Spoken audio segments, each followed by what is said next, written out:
할렐루야, 새로운 하루가 시작되었습니다. 오늘은 11월의 첫째 날이지요. 11월 1일 월요일입니다.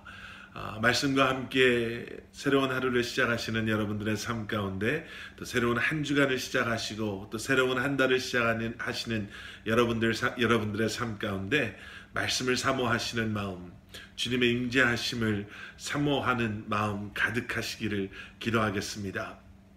말씀과 함께 늘 주님과 함께 동행하시며 이 한 날도 한 주간도 이 한 달도 승리하시는 여러분들 되시기를 우리 주님의 이름으로 간절히 축원합니다.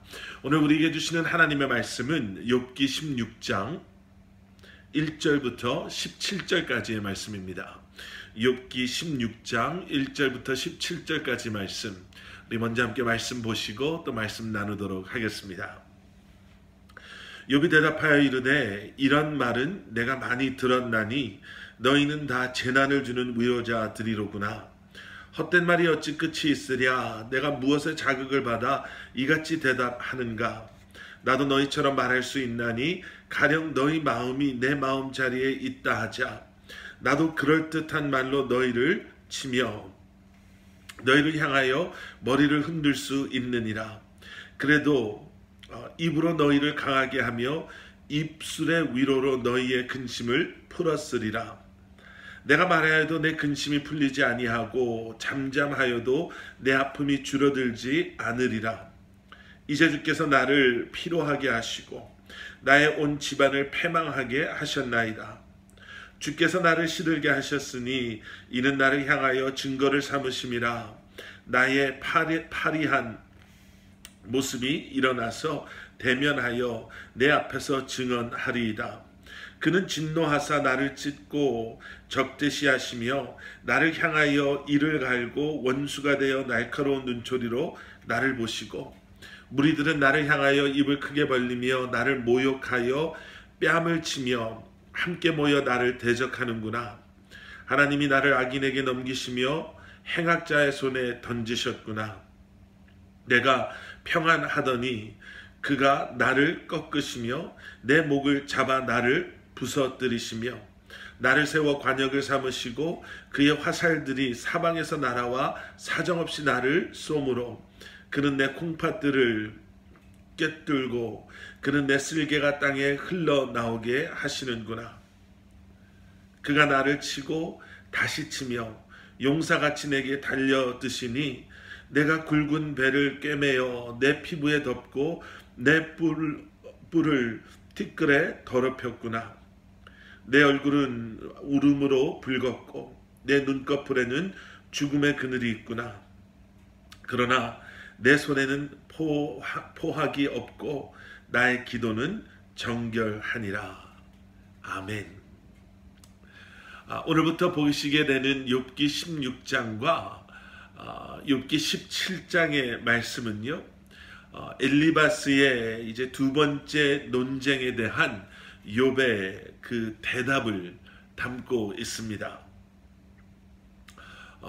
이제 뭐 더 이상 위로하겠다고 찾아온 친구들에게로부터 위로는커녕 뭐 권면조차도 찾아볼 수 없을 정도로 욥의 친구들은요, 욥에게 말하고 있는 그들의 말을 이렇게 들어보면 마치 욥을 신문하는 형사처럼 아니면 심판하는 재판관처럼 자신들이 가지고 있는 그 확고한 주장만을 내세우며 너가 죄인이기 때문에 이런 일이 일어나고 있다라고만 반복하고 있습니다. 그리고 그것을 받아들이지 않는 욥을 향해 욥이 어리석다, 욥이 교만하다, 욥이 악하다라고 정죄까지 하고 있습니다. 오늘 본문 2절 말씀을 보시면 그런 그들을 향해 욥은 이렇게 이야기하죠. 너희는 다 재난을 주는 위로자들이로구나. 어떻게 보면 앞뒤가 맞지 않는 이야기를 합니다. 재난과 위로자와 재난은 사실 한 문장에서 함께 쓰여질 수 없는 반대되는 그러한 의미를 포함하고 있는 단어들이죠. 위로자는 재난을 주는 사람들이 아니라 희망을 주는 사람이고 치유와 회복을 보여주는 사람들이며 아픔, 고통, 고난 가운데 있는 사람을 위로하는 사람들, 그러한 사람을 위로자라고 하지 않습니까? 재난이 위로가 된다. 위로자가 재난을 가지고 온다라는 것은 지금 욥의 친구들에게 하고 있는, 너희는 너희 스스로를 위로자라고 이야기하고 있지만 지금 너희는 위로하는 것이 아니라 오히려 내게 재난을 가져다 주는 사람이다. 나를 너무 힘들게 하고 나를 너무나도 괴롭게 하는 지금 그러한 일을 하고 있다. 나의 고통에 대해서는 조금의 이해도 없이, 나의 아픔에 대해서는, 내가 처해져 있는 환경에 대해서는 조금의 관심도 없이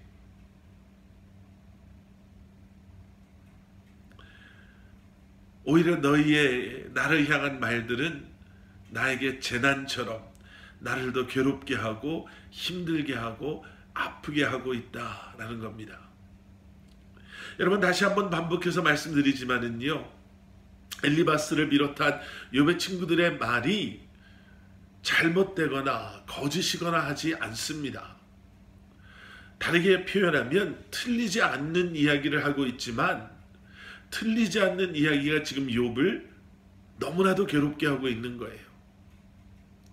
여러분, 우리가 무엇을 알고 있는가도 중요하지만 우리가 알고 있는 그것을 우리는 얼마나 지혜롭게 그 상황에 맞춰서 적용하는가는 아마 더 중요할 거다라고 생각되어집니다.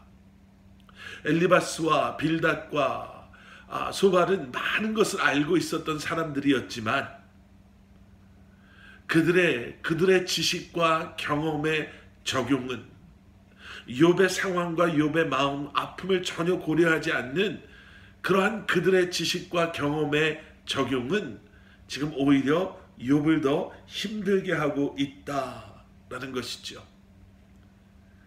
재난을 주는 위로자.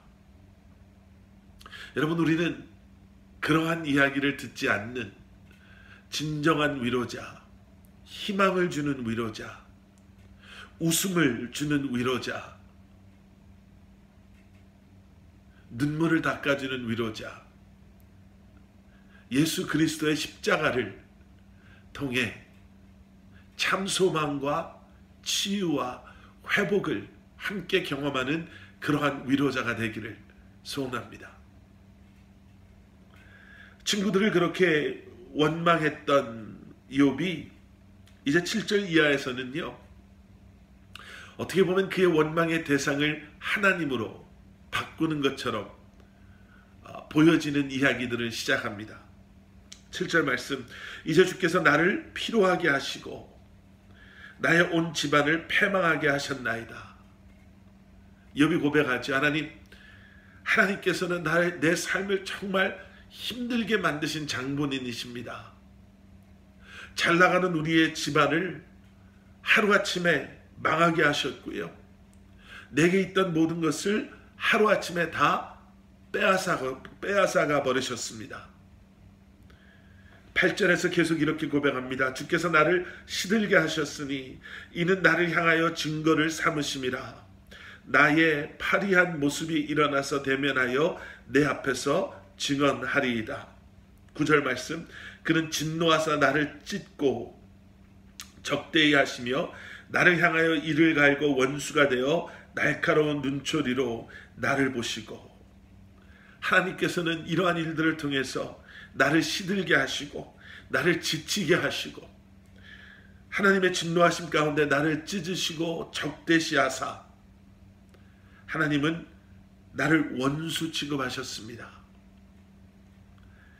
여러분, 욥이 얼마나 힘들었는지 조금은 이해가 되는 부분이 있죠. 그는 재난을 주는 위로자들에게 둘러싸여 있었고 나를 원수처럼 대하시는 하나님 앞에 그는 신음하고 있었던 것입니다. 하나님께서 나를 원수처럼 대하시니 10절의 말씀을 보면 내 주변의 사람들, 무리들은 아마 욥의 친구들을 생각하며 이야기했을 수도 있을 것 같아요. 나를 향해 입을 크게 벌리며 나를 모욕하여 뺨을 치며 함께 모여 나를 대적하는구나. 하나님께서 나를 원수 취급하시니 이제는 세상의 사람들조차도 나를 모욕하고 나를 우습게 여깁니다. 하나님이 나를 악인에게 넘기시며 행악자의 손에 던지셨구나. 하나님은 나를 이렇게 힘든 상황으로 악을 행하는 자에게 나를 그저 내어주셨습니다. 12절에서는 또 이렇게 고백합니다. 내가 평안하였더니 내가 좀 살 것 같은 그 순간이 왔을 때는 하나님께서 나를 꺾으시며 내 목을 잡아 나를 부서뜨리시며 나를 세워 관역을 삼으시고 그의 화살들이 사방에서 날아와 사정없이 나를 쏘았습니다. 내게 쉴 틈을 주지 않으시며 나를 괴롭게 하셨습니다. 내가 조금이라도 좀 편안해지려고 하면 기다렸다는 듯이 나를 잡아서 나를 관역 삼으신, 여러분, 이게 얼마나 하나님을 향해 해서는 안 되는 그러한 이야기들입니까? 어쩌면 그러한 1차원적인 이해 속에서 욥의 친구들은 욥에게 그러면 그렇지, 지금 네가 하나님께 말하고 있는, 하나님을 원망하고 하나님께 따지려고 들고 하나님 앞에 네가 의롭다라고 자랑하는 이런 것만 보더라도 네가 죄인임은 분명하다라고 이야기하지만, 여러분, 오늘 이러한 욥의 원망 같은 하나님을 향한 부르짖음 속에 우리는 두 가지를 기억해야 합니다. 첫 번째는 7절과 8절에 나오는 욥이 하나님께 이러한 원망과 같은 고백을 시작하는 그 시작에는 주께서라는 고백이 있었음을, 7절 이제 주께서 나를 피로하게 하시고 8절 주께서 나를 시들게 하셨으니, 여러분, 욥의 이러한 원망과 같은 고백 안에는 어떠한 고백이 있냐면요, 주님께서 이 모든 것을 허락하고 계십니다의 고백이 있는 거예요.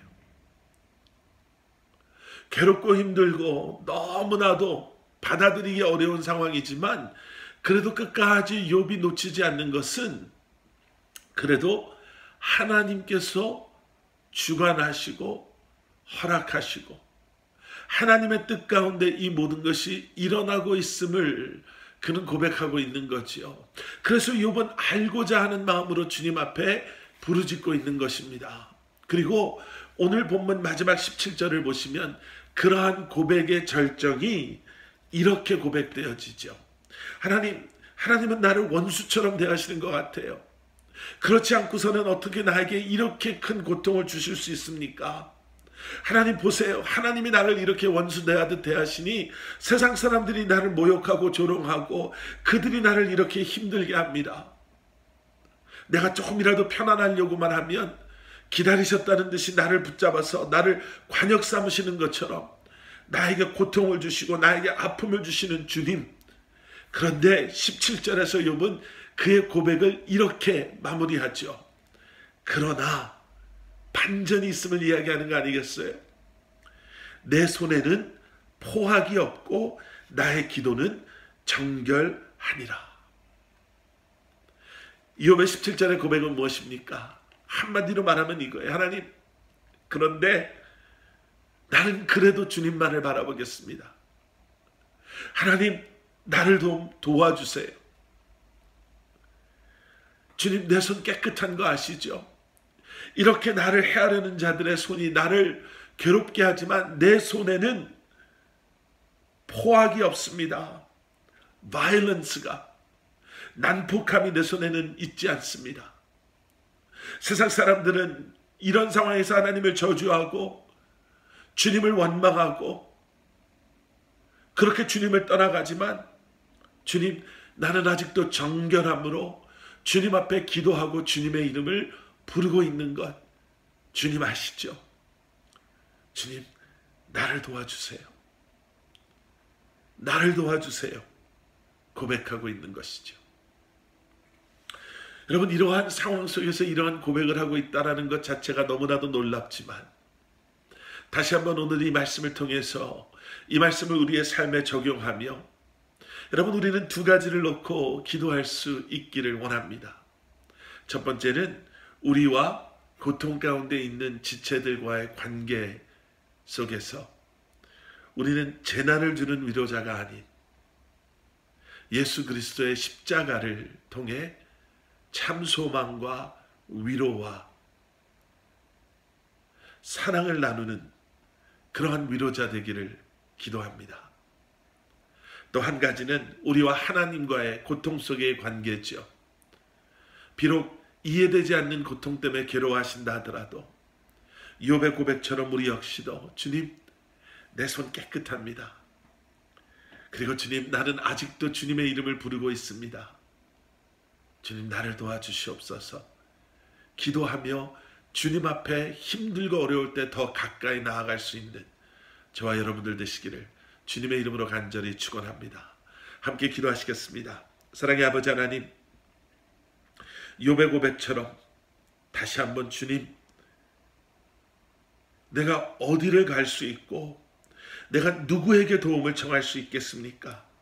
내겐 주님밖에 없습니다 고백하며 어떠한 상황 속에서도 주님 앞에 더 가까이 나아가기에 애쓰는 저희들 되게 하여 주시옵소서. 이번 이 한 주간도, 이번 이 한 달도 주님을 알아가며 주님 앞에 더 가까이 나아가며 주님 앞에 우리의 삶을 내려놓고 주님만 바라보며 주님을 붙잡고 주님과 동행하는 사랑하는 우리 성도님들의 삶이 될 수 있도록 성령 하나님 역사하여 주시옵소서. 예수 그리스도 이름 받들어 간절히 기도드렸사옵나이다. 아멘.